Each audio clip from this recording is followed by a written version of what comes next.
நம்ம Ashwin sweets and snacks export பண்றதுக்கு 7373041434 மற்றும் www.ashwinsweets.com கான்டாக்ட் பண்ணுங்க.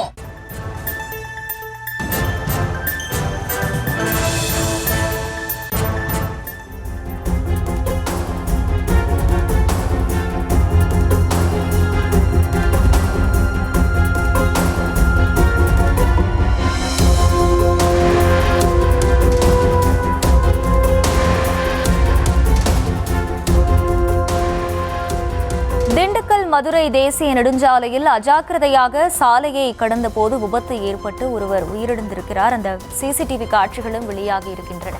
கூடுதல் விவரங்களோடு இணைகிறார் செய்தியாளர் ஜோதிகுமார். ஜோதிகுமார், வணக்கம். எப்போது இந்த சம்பவம் நிகழ்ந்தது? முழு விவரங்கள். வணக்கம் மயிலா. திண்டுக்கல் மாவட்டம் திண்டுக்கல் மதுரை 4 வழி தேசிய நெடுஞ்சாலை அம்மையநாயக்கனூர் காவல் நிலையத்துக்கு உட்பட்ட காமலாபுரம் பிரிவில் மதுரை மாவட்டம் அலங்காநல்லூர் அருகே மாணிக்கம்பட்டியைச் சேர்ந்த சாரதி, தீரன்ராஜ் ஆகிய இளைஞர்கள் இருவரும் புதிய யமகா இருசக்கர வாகனத்தில் செம்பட்டி சாலையிலிருந்து மதுரை மார்க்கமாக சென்றனர். அப்போது பின்னால் வந்த கார் அவர்களது இருசக்கர வாகனம் மீது மோதியதில் தூக்கி வீசப்பட்டதில் இருவரும் படுகாயமடைந்தனர். இதில் படுகாயமடைந்த தீரன்ராஜ் என்ற இளைஞர் சம்பவ இடத்திலேயே உயிரிழந்தார். இதனை அடுத்து தகவல் அறிந்து சம்பவ இடத்திற்கு விரைந்து வந்த அம்மையநாயக்கனூர் காவல்துறையினர் படுகாயமடைந்த சாரதி என்பவரை சிகிச்சைக்காக திண்டுக்கல் அரசு மருத்துவமனைக்கு அனுப்பி வைத்தனர். உயிரிழந்த தீரன்ராஜ் உடலை பிரேத பரிசோதனைக்காக திண்டுக்கல் அரசு மருத்துவமனைக்கு அனுப்பி வைத்துள்ளனர். இந்த விபத்தை குறித்து அம்மையநாயக்கனர் காவல்துறையினர் வழக்கு பதிவு செய்து தீவிர விசாரணை செய்து வருகின்றனர்.